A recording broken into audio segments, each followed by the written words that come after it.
नमस्कार दोस्तों, संस्कृत कक्षा में आप सबका स्वागत है।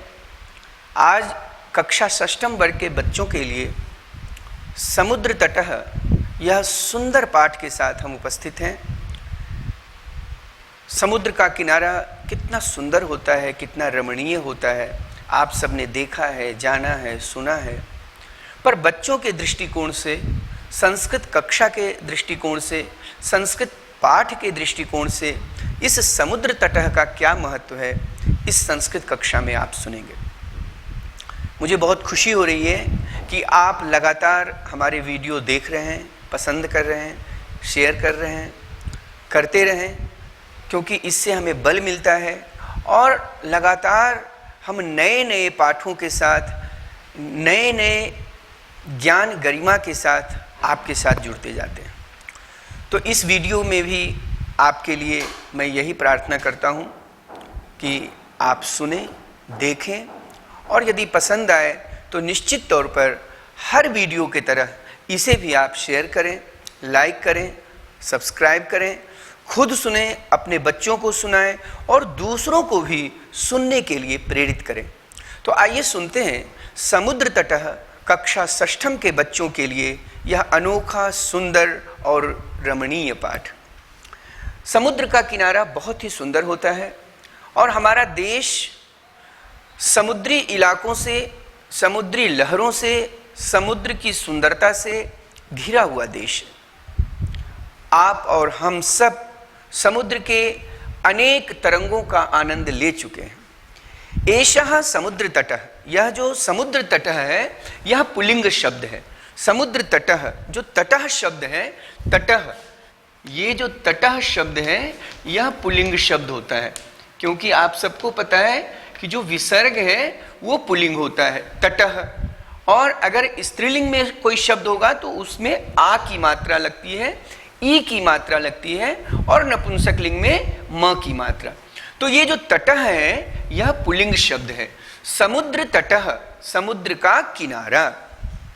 एषः, एषः पुल्लिंग में होता है, ठीक है। एषः, एषः, यह एक पुल्लिंग शब्द है। एषः का मतलब होता है यह पुल्लिंग के लिए होता है, ठीक है। और एषा, एषा का मतलब होता है यह क्या है, स्त्रीलिंग में होता है। आप सब ध्यान रखेंगे, छोटे बच्चे इसे ध्यान रखेंगे। और एतत्, एतत् क्या है, एतत् मतलब यह नपुंसकलिंग के लिए होता है, ठीक है, नपुंसकलिंग के लिए होता है। तो एषः यह पुल्लिंग के लिए, एषा यह स्त्रीलिंग के लिए और एतत् यह नपुंसकलिंग के लिए। ठीक उसी प्रकार संस्कृत में वह के लिए, सह वह पुल्लिंग के लिए, सा वह स्त्रीलिंग के लिए और तत् वह नपुंसकलिंग के लिए।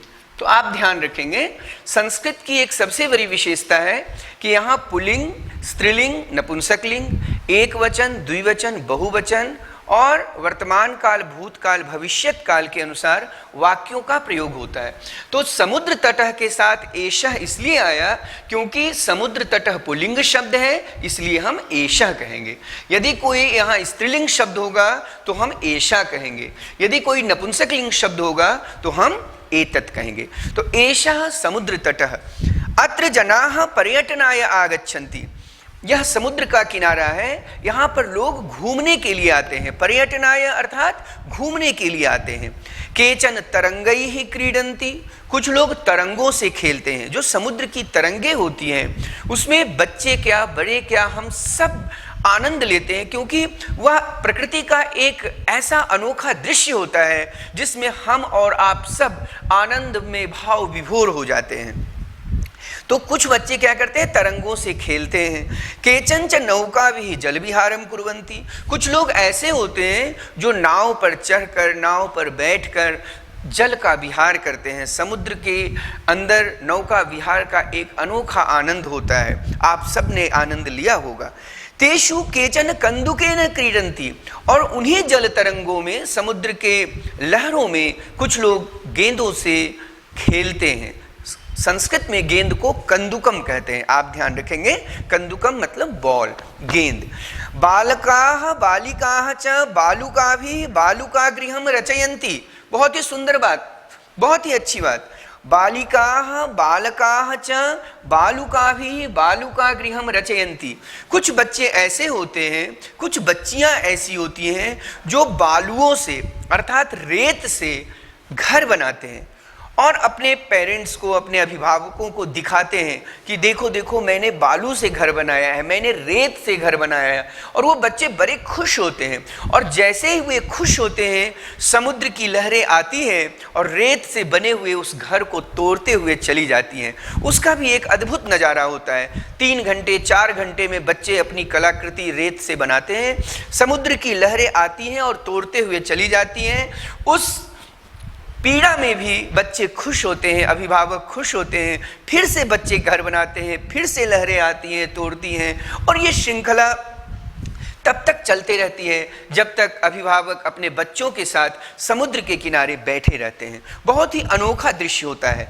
मध्ये मध्ये तरंगाः बालुकागृहं प्रवाहयन्ति। प्रवाहयन्ति मतलब वो प्रवाहित कर देती हैं, वो बह जाती हैं, वो बहा ले जाती हैं। एषा क्रीडा प्रचलति एव। इस तरह का खेल समुद्र के किनारे दिन भर चलते रहता है। कुछ लोग शाम के बाद भी, सूर्य के ढलने के बाद भी यह काम वहाँ करते रहते हैं, और रात में चांदनी में, पूर्णिमा के चांदनी में भी वहाँ पर प्रकृति का सुंदर नज़ारा लेते हैं और उसके साथ आनंद उठाते हैं।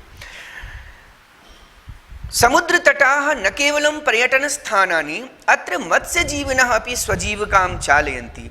यह बहुत ही अच्छी बात है कि जो समुद्र का किनारा है वह केवल पर्यटन के लिए नहीं है, केवल घूमने के लिए नहीं है, केवल आनंद लेने के लिए नहीं है, अपितु बहुत सारे जो मछुआरे हैं, बहुत सारे लोग हैं जो मछली पालन करते हैं, अन्य कामों में व्यस्त होते हैं, वो अपनी जीविका भी वहाँ चलाते हैं, क्योंकि समुद्र से लोगों की जीविका भी चलती है। कुछ लोग नौका चलाकर, कुछ लोग पानी में अन्य काम कर कर, कुछ लोग मछलियाँ पकड़ कर बहुत सारे कार्य करते हैं और अपनी रोजी रोटी कमाते हैं। तो समुद्र हमारे और आपके लिए आजीविका का भी एक साधन है। अस्माकं देशे बहवः समुद्र तटाः सन्ति। हमारे देश में बहुत सारे समुद्र का किनारा है, आप सब जानते हैं, आपने घूमा भी होगा, हमारे बच्चे भी जानते हैं। बहुत सारे ऐसे तट हैं जहाँ पर हजारों लाखों लोग नियमित जाते हैं और वहाँ पर मनोरंजन करते हैं। एतेषु मुंबई, गोवा, कोच्चि, कन्याकुमारी, विशाखापत्तनम, पूरी तटाः अतीव प्रसिद्धाः सन्ति। लेकिन यहाँ पर इस पाठ्य पुस्तक के माध्यम से जो बातें बताई गई हैं कि जो बहुत ही प्रसिद्ध समुद्री किनारे हैं, बहुत ही प्रसिद्ध समुद्र का तट है, उसके विषय में बताया गया है। उनमें बहुत ही मुख्य है मुंबई, गोवा, कोच्चि, कन्याकुमारी, विशाखापत्तनम, जगन्नाथपुरी। ये सारे जो जगह हैं वो समुद्र के किनारों से, समुद्र के तटों से बहुत ही रमणीय प्रतीत होते हैं, बहुत ही सुंदर दिखते हैं, और वहाँ हजारों लाखों लोगों का जमावड़ा होता है। बहुत ही सुंदर वे जगह है। विशाखापत्तनम तटः वैदेशिक व्यापाराय प्रसिद्ध। जो विशाखापट्टनम है वो विदेश के लोगों के लिए बहुत ही प्रसिद्ध है। वहाँ पर बहुत सारे हमारे विदेशी मेहमान आते हैं, अतिथि आते हैं, और यहाँ के लोगों को भरपूर अपना प्यार देते हैं और यहाँ के लोग भी उनको प्यार देते हैं। दोनों की संस्कृतियाँ आपस में मिलती हैं, दोनों का विचार आदान प्रदान होता है, दोनों की भाषाएं एक दूसरे से लोग सीखते हैं, और रुपए पैसे के आदान प्रदान से वहाँ के लोगों का, समुद्र के किनारे रहने वाले लोगों का जीवन चलता है, जिससे वो अपना परिवार, अपना समाज और अपने देश को भी चलाते हैं, उसमें भी अपना योगदान देते हैं। तो गोवा तटः विदेशी पर्यटकेभ्यः समधिकम रोचते। जो गोवा का तट है वो भी वैदेशिक सेनानियों के लिए बहुत ही प्रसिद्ध है। विशाखापत्तनम तटः वैदेशिक व्यापाराय प्रसिद्ध है। जो विशाखापत्तनम है वो विदेश के व्यापार के लिए बहुत ही प्रसिद्ध है, आप सब जानते हैं। कोच्चि तटः नारिकेल फलेभ्यः ज्ञायते। जो कोच्चि का तट है, समुद्र का किनारा है, वो नारियल के फल के लिए जाना जाता है। आप सब जिस नारियल पानी का सेवन करते हैं, हमारे उत्तर प्रदेश, बिहार, उत्तराखंड, दिल्ली, हरियाणा, राजस्थान, अन्य प्रदेशों में जो नारियल का खपत है, नारियल का जो आयात होता है, वो ज़्यादा से ज़्यादा कोच्चि से होता है। मुंबई नगरस्य जुहू तटे सर्वे जनाः स्वैरम विहरन्ति। मुंबई का जो जुहू तट है वहाँ पर स्वैरम मतलब निसंकोच, निर्विवाद आनंद लेते हुए, और 24 घंटे वहाँ रात में भी लोग समुद्र के किनारे का आनंद लेते हैं। और प्रशासन ने ऐसी व्यवस्था कर रखी है कि किसी को किसी भी प्रकार की कोई दिक्कत नहीं होती है। तो बहुत ही आराम से मुंबई का जो जुहू तट है वहाँ पर लोग आनंद लेते हैं। चेन्नई नगरस्य मेरीना तटः देशस्य सागर तटेषु दीर्घतमः।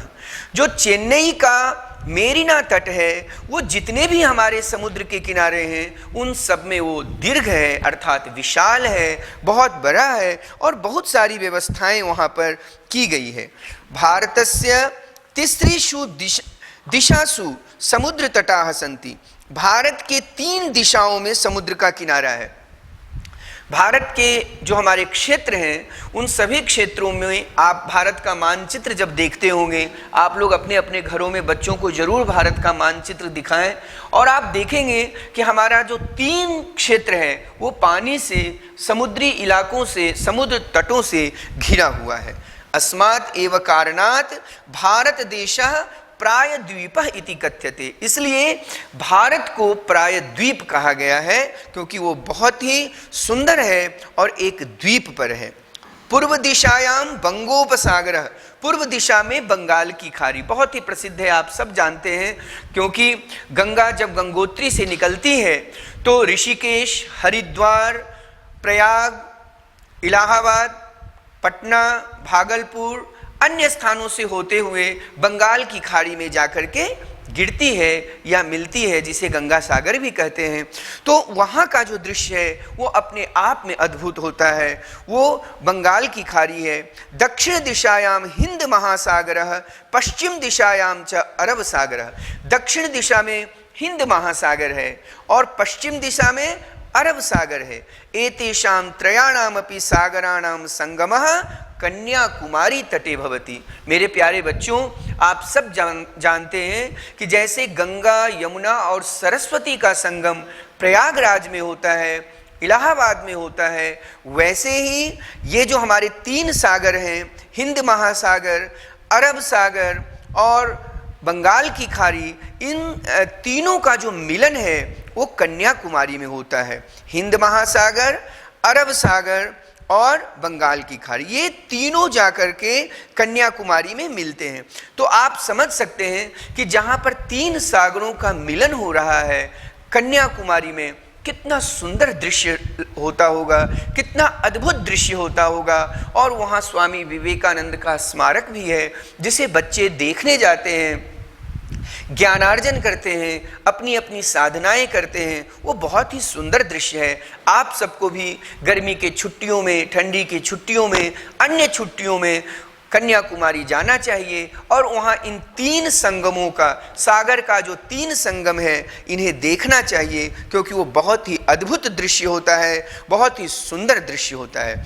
अत्र पूर्णिमायाम चंद्रोदयः सूर्यास्तं च युगपदेव द्रष्टुम शक्यते। वहाँ पर जो पूर्णिमा का दृश्य होता है, एक तरफ चंद्र का उदय और दूसरी तरफ सूर्य का अस्त, वो एक साथ वहाँ पर आसमान में चंद्रमा का उदय हो रहा है और सायंकाल सूर्य का अस्त हो रहा है।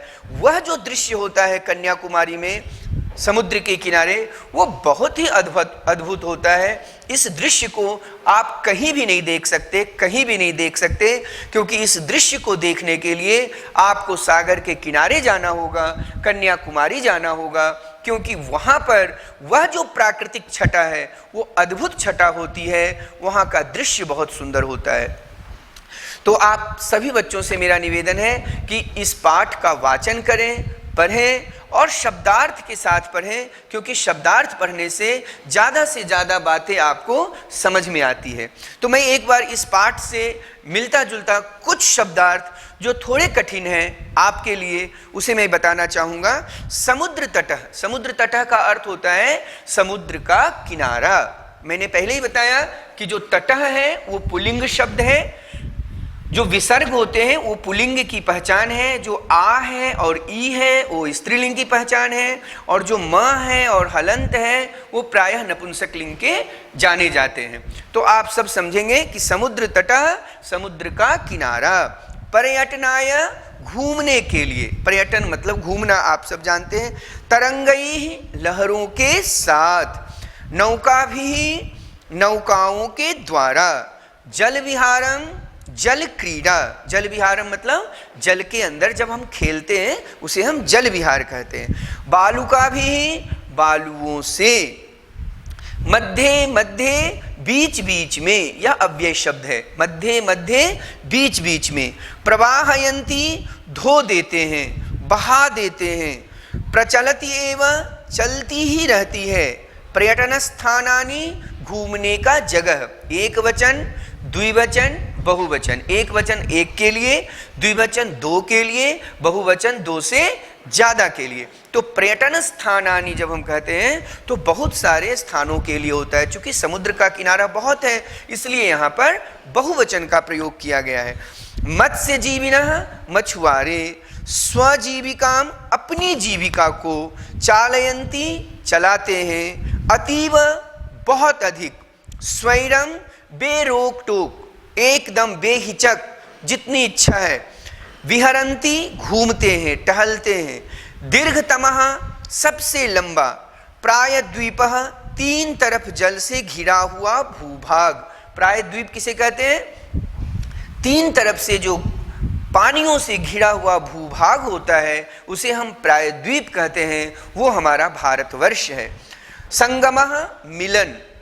युगपदेव, एक ही साथ। द्रष्टुम शक्यते, देखा जा सकता है। तो ये कुछ ऐसे शब्दार्थ हैं जो आपको जानना चाहिए। आपके पाठ में ये शब्द हैं, आप उसे अपनी संस्कृत पुस्तिका में लिखें और उसका स्मरण करें। अधोलिखितानाम प्रश्नानाम उत्तरम लिखत, प्रश्नों के उत्तर। अभ्यास संख्या 2 में आप देखें। अभ्यास संख्या 1 में क्या है? उच्चारणम कुरुत, शब्दों के उच्चारण करने हैं। संस्कृत के, हिंदी के, इंग्लिश के कुछ शब्द ऐसे होते हैं जो बच्चों के लिए थोड़ी दिक्कतें पैदा करते हैं, क्योंकि वो शब्द कठिन नहीं होते। आप चूंकि नहीं पढ़ पाते इसलिए आपके लिए वो कठिन है। तो अभ्यास संख्या 1 में शब्दों के उच्चारण करने हैं। आप अपनी संस्कृत पुस्तक अपने सामने रखें और मैं बोल रहा हूं उन शब्दों का आप उच्चारण करें। पहला शब्द है तरंगई, दूसरा शब्द है संगमः, तीसरा है प्रायद्वीपः, चौथा है मत्स्यजीविनः, पांचवा है तिस्त्रीषु, मतलब 3 में, स्त्रीलिंग है। तिस्त्रीषु बंगोपसागरः, विदेशी पर्यटकेभ्यः वैदेशिक व्यापाराय चंद्रोदयः। तो अपने अपने घरों में आप अपनी माताओं से, अपने पिताजी से, अपने भाइयों से, दीदी से भी निवेदन कर सकते हैं कि इन शब्दों को वो पुनः दोहराएं और उनसे सुनकर के भी आप उसे पढ़ सकते हैं। अभ्यास 2 देखें। अधोलिखितानाम प्रश्नानाम उत्तरम लिखत, नीचे जो प्रश्न हैं उनके उत्तर आपको लिखने हैं। क्या है प्रश्न?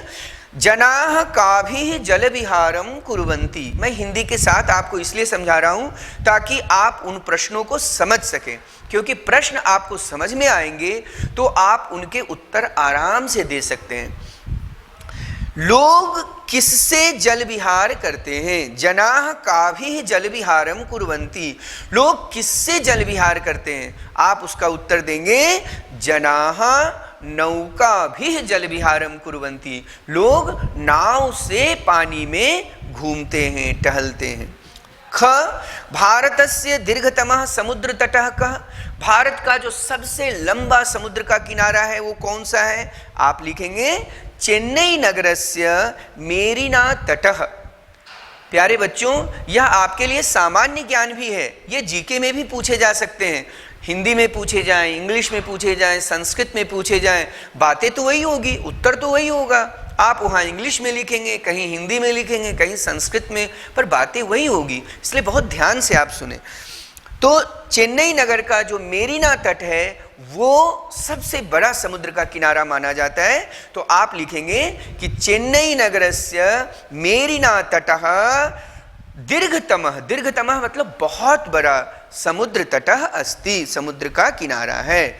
जनाः कुत्र स्वैरं विहरन्ति, लोग कहाँ पर बेरोक टोक घूमते हैं, बेहिचक घूमते हैं, कोई उन्हें कुछ बोलता नहीं। तो आप इसका उत्तर लिखेंगे मुंबई नगरस्य जुहू तटे, मुंबई नगरस्य जुहू तटे जनाः स्वैरं विहरन्ति। स्वैरं का अर्थ होता है बेरोक टोक, बेहिचक। बालकाः बालुकाभिः किम रचयन्ति, बच्चे रेत से, बालुओं से क्या बनाते हैं? आपका उत्तर होगा बालकाः बालुकाभिः बालुका गृहं रचयन्ति, बच्चे और बच्चियां बालू से, रेत से बालू का घर बनाते हैं। कोच्चि तटः केभ्यः ज्ञायते, कोच्चि का किनारा किस नाम से जाना जाता है? तो नारिकेल फलेभ्यः, नारियल का फल। आप लिखेंगे कोच्चि तटः नारिकेल फलेभ्यः ज्ञायते, कोच्चि का किनारा नारियल के फल के वजह से जाना जाता है। तो ये बहुत ही अच्छा है। अभ्यास संख्या 3 में क्या है? मंजूषातः पदानि चित्वा रिक्त स्थानानि पूरयत, खाली स्थान भरने हैं, शब्द दिए हुए हैं, वाक्य दिए हुए हैं, आपको जो सही शब्द है खाली स्थान में भरना है। तो आप देखें, अभ्यास करें। कन्याकुमारी तटे त्रयाणाम सागराणाम संगमः भवति, भारत देशः प्रायद्वीपः इति कथ्यते। आप अपने बुक में निशान भी लगा सकते हैं और बाद में संस्कृत पुस्तिका में आप लिखेंगे। बहुत ध्यान से देखें, मैं पुनः बोल रहा हूं। अभ्यास संख्या 3 क कन्याकुमारी तटे त्रयाणाम सागराणाम संगमः भवति। ख भारत देशः प्रायद्वीपः इति कथ्यते। ग जनाः समुद्र तटं पर्यटनाय आगच्छन्ति। घ बालकेभ्यः अथवा बालेभ्यः क्रीडा रोचते, क्रीडा मतलब खेलना, बच्चों को खेलना बहुत पसंद है, बच्चे खेलते हैं, तो आप उसमें क्रीडा भरेंगे। ग भारतस्य पूर्व दिशायां बंगोपसागरः अस्ति, भारत के पूर्व दिशा में बंगाल की खाड़ी है। नंबर 4, चतुर्थ में देखें, यथा योग्यम योजयत, मिलाना है, आपको सही शब्द के साथ सही शब्द मिलाना है। संस्कृत पुस्तिका में आप सही शब्द के सामने सही शब्द लिखें, मैचिंग करना है। ध्यान से देखें, समुद्र तटः पर्यटनाय, समुद्र का किनारा क्यों प्रसिद्ध है? क्योंकि वो वहां घूमने लोग जाते हैं। क्रीडनकम खेलनाय, दुग्धम पोषणाय, दीपकः प्रकाशाय, विद्या ज्ञानाय। मैं पुनः दोहराता हूं, आप शब्दों को मिलाएं और संस्कृत पुस्तिका में सामने सामने लिखेंगे, ठीक है? समुद्र तटः पर्यटनाय, क्रीडनकम खेलनाय, दुग्धम पोषणाय, दीपकः प्रकाशाय, विद्या ज्ञानाय। नंबर 5, पंचम में देखें, अभ्यास 5, तृतीया विभक्ति प्रयोगेन रिक्त स्थानानि पूरयत। यहाँ पर शब्द दिए हुए हैं, वाक्य बनाना है और आपको तृतीया विभक्ति का प्रयोग करना है। अगर पुल्लिंग है तो तृतीया विभक्ति, स्त्रीलिंग है तो तृतीया विभक्ति, नपुंसक लिंग है तो तृतीया विभक्ति। शब्द दिए हुए हैं। आपको मैंने पहले ही बालक बालिका पुष्प पढ़ा रखा है। आप अपने संस्कृत पुस्तक के अंत में देखेंगे, वहां बालक शब्द है, बालिका शब्द है और पुष्प शब्द है। उसका जो तृतीया विभक्ति है, बालक शब्द आपने पढ़ा है, बालकः, बालकौ, बालकाः, बालकं, बालकौ, बालकान्, बालकेन, बालकाभ्यां, बालकैः, बालकाय, बालकाभ्यां, बालकेभ्यः, बालकात्, बालकाभ्यां, बालकेभ्यः, बालकस्य, बालकयोः, बालकानां, बालके, बालकयोः, बालकेषु, हे बालक, हे बालकौ, हे बालकाः। तो 7 विभक्तियां होती हैं, आप सब जानते हैं 7 विभक्तियां होती हैं और 3 वचन होते हैं। तो कितने हो गए? 21। संस्कृत में किसी भी एक शब्द के लिए 21 शब्द होते हैं, वो पुल्लिंग हो, स्त्रीलिंग हो या नपुंसकलिंग हो। अव्यय छोड़कर संस्कृत अपने आप में एक शब्द को 21 शब्द बनाता है और एक क्रिया को 9 क्रिया बनाता है। संस्कृत की यह सबसे बड़ी विशेषता है, क्योंकि 7 विभक्तियां होती हैं, प्रथमा, द्वितीया, तृतीया, चतुर्थी, पंचमी, षष्ठी और सप्तमी, और 7 विभक्तियों में 3 वचन होते हैं, एक वचन, द्विवचन, बहुवचन। तो 21 शब्द हो गए। ठीक उसी प्रकार 3 पुरुष होते हैं, प्रथम पुरुष, मध्यम पुरुष, उत्तम पुरुष, और तीनों पुरुषों में 3 वचन होते हैं, एक वचन, द्विवचन, बहुवचन। तो 9 हो गए। तो संस्कृत भाषा की सबसे बड़ी विशेषता है कि एक शब्द के 21 शब्द और एक क्रिया की 9 क्रियाएं होती हैं। ये बहुत ही अद्भुत भाषा है। तो आपको यहां तृतीया विभक्ति के शब्द लगाने हैं। आइए देखते हैं। अभ्यास संख्या 5। क, बालकाः बालिकया सह पठन्ति, लड़के लड़कियों के साथ पढ़ती हैं। तो बालिका शब्द है, बालिका शब्द का तृतीया एक वचन आपको लगाना है। आपको स्त्रीलिंग का रूप याद करना होगा, देखना होगा। तो बालिका बालिकया सह पठन्ति, जो बच्चे हैं, जो लड़कियां हैं, वो लड़कियों के साथ पढ़ते हैं। बालकाः बालिकया सह पठन्ति। तडागः कमलेन विभाति, तडागः मतलब तालाब।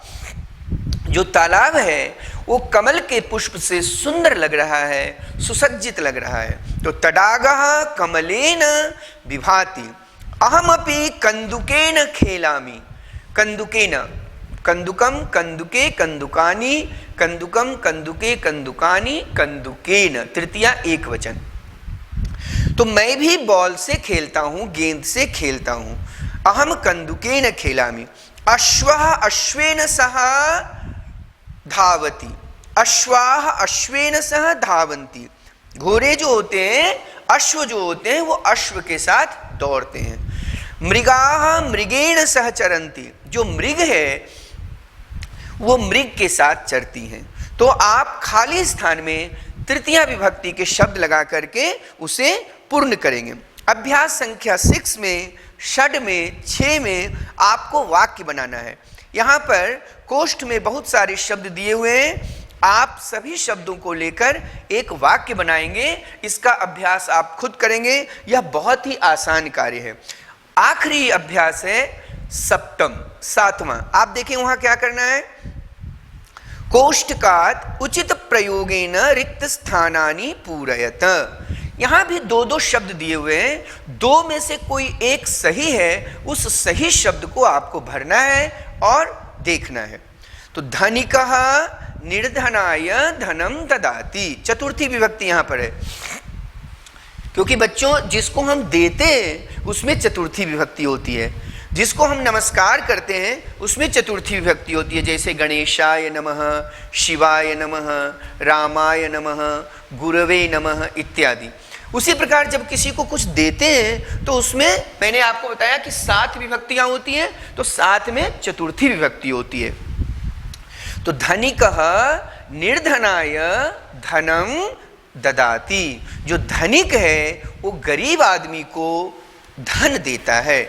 तो मेरे बच्चों, अब हम लोग ये अभ्यास कर रहे थे कि जो खाली स्थान है वहाँ चतुर्थी विभक्ति, अभ्यास संख्या 7। आप अभ्यास संख्या 7वां देखें कि धनिकः निर्धनाय धनम ददाति, बालः पठनाय विद्यालयं गच्छति, सज्जनाः परोपकाराय जीवन्ति। जो सज्जन लोग होते हैं वो परोपकार के लिए जीते हैं। आपको भी परोपकार करना चाहिए। प्यासे को पानी पिला देना चाहिए, भूखे को खाना खिला देना चाहिए, जिनके पास कपड़े नहीं है कपड़े दे देने चाहिए, लेकिन सावधानी से, क्योंकि उसमें घटनाएं भी आजकल घट रही हैं, तो आप बच्चों को सावधानी भी बरतनी है। हमारे पुराणों में बहुत ही सुंदर श्लोक कहा गया, अष्टादश पुराणेषु व्यासस्य वचनद्वयम परोपकारः पुण्याय पापाय परपीडनम। 18 पुराणों में वेद व्यास जी ने 2 ही वचन कहे हैं कि अगर परोपकार करोगे तो उससे पुण्य होगा, और अगर दूसरों को कष्ट दोगे, दुख दोगे, तो उससे पाप होगा। तो आप सब अगर पुण्य चाहते हैं तो निश्चित तौर पर परोपकार करें। तो जो सज्जन होते हैं वो परोपकार के लिए ही जीवित रहते हैं। तो आपको लिखना है उसमें, सज्जनाः परोपकाराय जीवन्ति। प्रधानाचार्य, प्रिंसिपल को संस्कृत में प्रधानाचार्य बोलते हैं मेल में, और फीमेल में प्रधानाचार्य बोलते हैं। ठीक है, तो प्रधानाचार्य छात्रेभ्यः पारितोषिकम यच्छति। जो प्रिंसिपल सर हैं वो बच्चों को पुरस्कार दे रहे हैं, यच्छति देते हैं। प्रधानाचार्य छात्रेभ्यः पारितोषिकम यच्छति। शिक्षकाय नमः, शिक्षक को नमस्कार। जैसा कि आपको मैंने पहले ही बताया, किसी को जब हम प्रणाम करते हैं, नमस्कार करते हैं, तो नमः के योग में चतुर्थी विभक्ति होती है। तो शिक्षकाय नमः, शिक्षक को प्रणाम। गणेशाय नमः, भगवान गणेश को प्रणाम। ओम नमः शिवाय, भगवान शिव को प्रणाम। जहाँ भी नमः होगा वहाँ पर चतुर्थी विभक्ति होगी। तो इस तरह आप निर्धनाय भरेंगे, पठनाय भरेंगे, परोपकाराय भरेंगे, छात्रेभ्यः भरेंगे और शिक्षकाय भरेंगे।